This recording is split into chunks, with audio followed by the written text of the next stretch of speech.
Hey everyone, it's the last chapter. Yay! After hundreds of pages of reading, actually a little less than that since you had to only read selective things, we're to the last chapter, which is really the future. What does the future hold for our agencies? I've dropped some hints along the way. I think technology is going to be a huge thing. I think that outsourcing work is going to be a huge thing for public agencies from here on.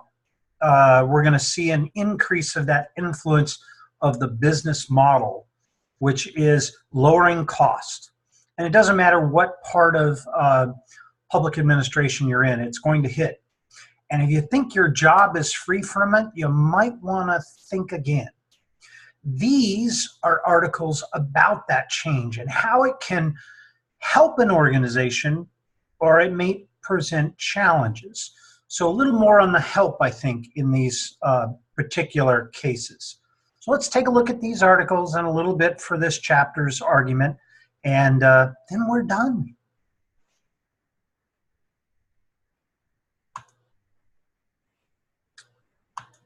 Okay. New technology, social media, and emerging communities. The communities is an interesting part. So when we talked about diversity, we talked about a range of possibilities to increase opportunities for others, but also to help the organization bring in new ideas, new ways of thinking, new ways of addressing things. So you'll see that in these also. New technology. If you can't see that technology is transforming the way we communicate, congregate, form organizations, really, and it's going to impact our public institutions. It already has. An example, GIS is a technology that has changed the way we do policing. I teach a class on serial murder. In that class, we use GIS to identify geographic patterns in crime. And sometimes we can see, if we drill down to the data, we can see that somebody's operating in multiple jurisdictions and we didn't see them before. GIS is used in many, many ways, and I could go on, but that's just one example. Technology is also challenging us. Yes, changing the way we think, changing the way we do business, changing our social values. You can't walk around and not see everybody holding their phone up to their face and not looking at the world. I mean, and not know that it's changed. When I lived in Las Vegas 25 years ago, 20 years ago, 25 years ago, we had one person one person a week that would walk out into traffic. So about 50 a year died because they were looking up at the lights. Oh, look at the pretty lights. Oh, look at that. And they would just walk out in front of cars and get hit and killed. Now it's people on their phones that are doing that. Big change. So how does an organization face that kind of change? How do we radically redefine social, political, and economic power in an age of technology? You can't look at, business without seeing that the technology companies are the ones that are really changing the world. They're valued at so much by the stock market because of their potential. And that potential is going to be coming to an agency that you work in anytime soon. So there's ways that we can use technology for self-development, to help emerging communities be recognized, to fix organizational structure, to maintain organizational knowledge, or help change that knowledge. Okay, new technology and identity. So looking at those at those coalitions, it can foster a variety of identities. Think about you at work and the identity you may have on Reddit or on Facebook or on any number of technologies. They might be very different. Maybe increasingly we see that difference come together, okay?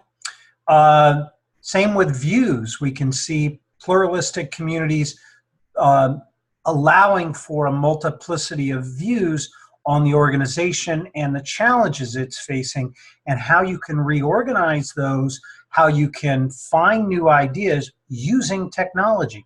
Technology that can reach across the world. So you might be talking with somebody, as I recently did in Australia, and they're dealing with the exact same technological problem we are in the United States, related to nuclear waste and security. So we were able to communicate. That's a really kind of cool thing. We can share our experiences here, and we can learn from them what they do. When I went to visit Australia, I saw what they were talking about. I saw their unique challenges, and I could say to them, hey, you know, we have similar issues. Long stretches of highway with no services like they do in Western Central Australia. We have the same thing out west. You know, you can drive 100 miles and not see a gas station or another human in southern Utah, for example. So we could share some ideas on how you would address those kinds of issues. Having a sense of self and how unification, that we all have to think alike, might be outdated, and we can have more fluid identities. That's an interesting idea, and you'll see some articles about that. Fluid identities are changing expectations. They change the way we hold our careers. They change the way we conceptualize marriage. They change our definition of families. They change the language we use. How we choose to live. Some people are choosing not to buy a single family home, but to live in apartments or live in condos because of the nature of the way they live and work. Social media. It's got its good points and its bad. As I always say, Facebook is really good for me because it reminds me of everybody's birthday.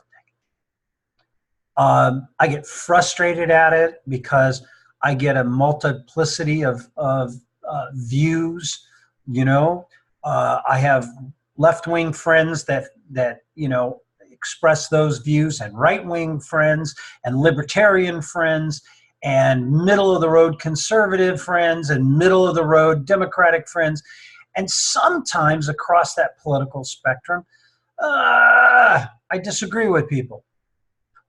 But you can learn from a multiplicity of identities. So it increases our interactions through a virtual world. It can enable an organization to recognize and focus on special interest groups. And look, our world is changing. It is going virtual. It is going to the World Wide Web. And that's going to continue, if not accelerate. So when I say we're going to have some serious changes coming to public agencies, I'm not being some kind of mystic.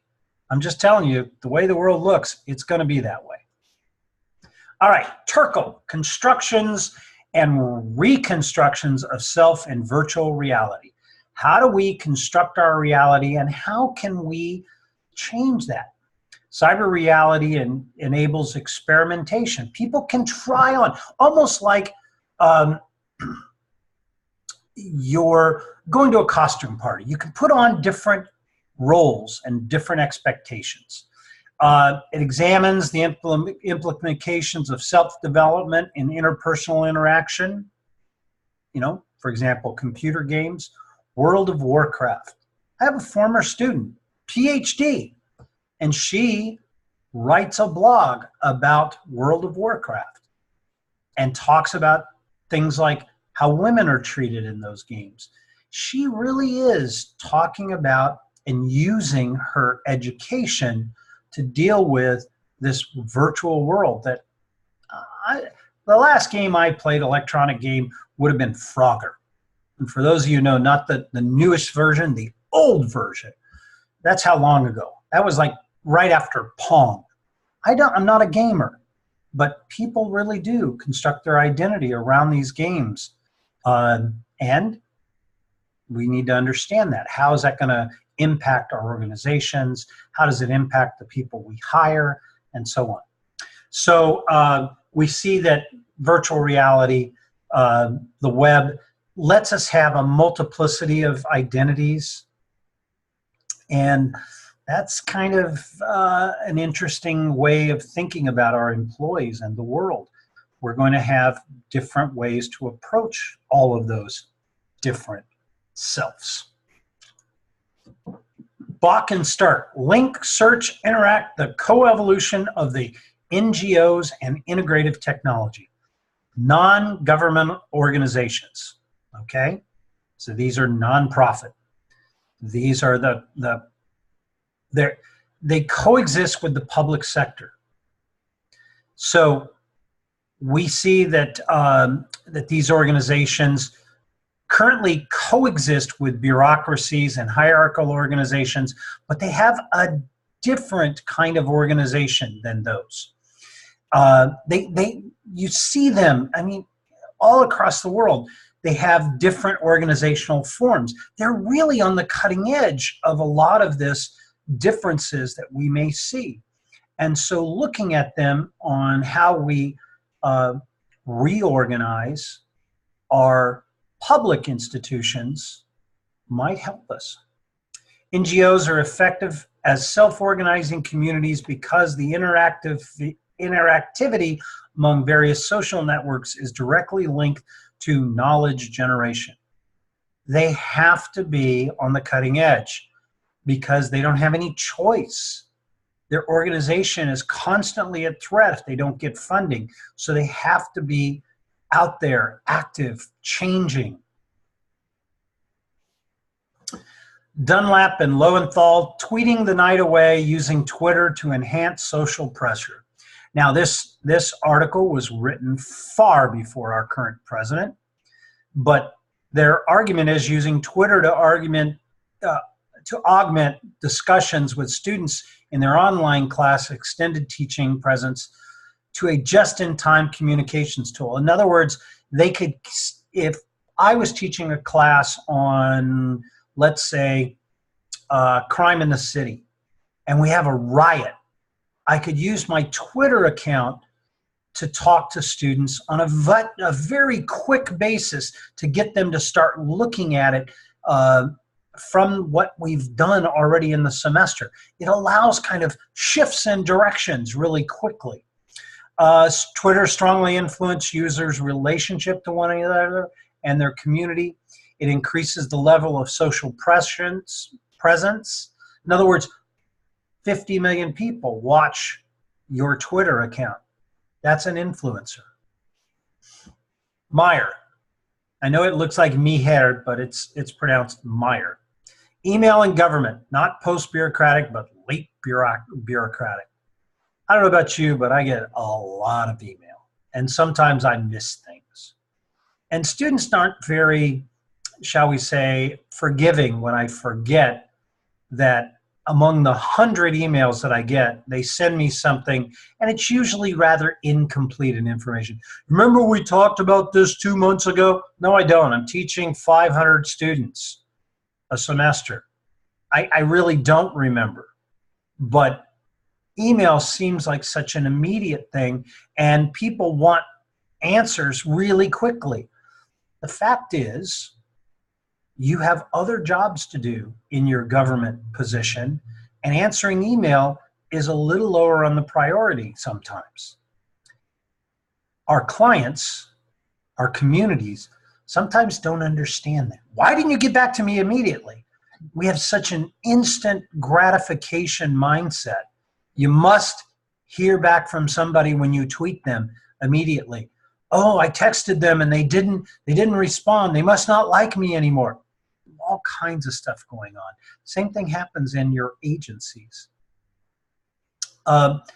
Bureaucratic structures dictate interperson interpretation of email communications. And boy, if you read an email, sometimes it comes across not the way you intend it. And you have to remember, when you send an email or you read an email, the person on the other end is talking in shorthand. And they're not very good at it. We are not very good at it. And to do that, we have to expand the email, and then people don't read the whole thing. Think about the emails you got from me over the course of this semester. Think about the directions on your papers. Think about all of the communications we've had. Did all of them, you know, stick in your mind? Were they that important, or did you kind of skim them?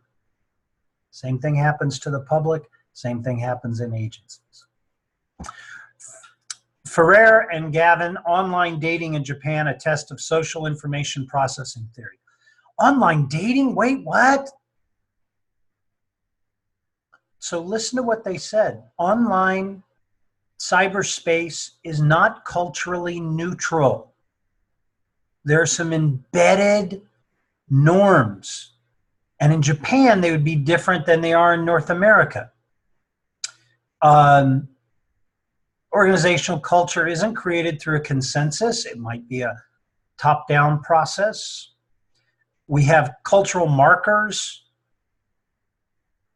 So while it's talking about online dating, some of these things like cultural markers, that could apply over to public administration. Match.com has an international presence, but still based in Western assumptions. There's a good idea. And Japanese clientele adapt their behavior and expectations to conform to those Western standards. Now, think about this if you were using technology in your agency to try to assist a public, a multilingual, multicultural public. Could be interesting reading and worthwhile. I think that's Fuya. Maybe that's online organization of the LGBT community in Singapore. All right, we talked about diversity. Now here's an organizational format to understand LGBT communities, okay? How do you organize those communities? Do you let on your company website, on your public organization's website, do you have a link where people can get together and talk about LGBT issues? Or you're like, oh no, we can't do that, then the public might see it. Think about what that's sending out. Think about the culture you're creating by doing that. This article does talk about how certain acts are illegal, that they're not approved by the government, but people are going to organize anyway. If you think you can just turn your back on these things and they go away, they don't. So think about them within a larger organization. LA County Sheriff, there are gay sheriffs. Yes. There are lesbian sheriffs. There's the full range of LGBT community within the sheriff's department. Is it, you know, readily acceptable in the overall organization? No. But those folks in that organization are going to organize some way. Just an interesting thought. All right, so those are the change. And guess what? Since we've changed, we finished the class. All of the pieces, looking at culture, looking at change, looking at the future and technology, all of these are designed to give you like boxes you can think about when you become managers in these public agencies. How would you change? What would you do? What kind of leader will you be? Do you want to be a bureaucrat? And almost everybody says no. Well, if you're going to work for a place like the post office, you're going to be bureaucratic. There's no way around that. Okay? But if you, in your piece of the organization, can reorganize and become, let's say, relational, if it's appropriate, that may help you be a more effective manager. And that's ultimately what you're taking these classes for, is to become a better manager, to help your agency function for the next 25 years.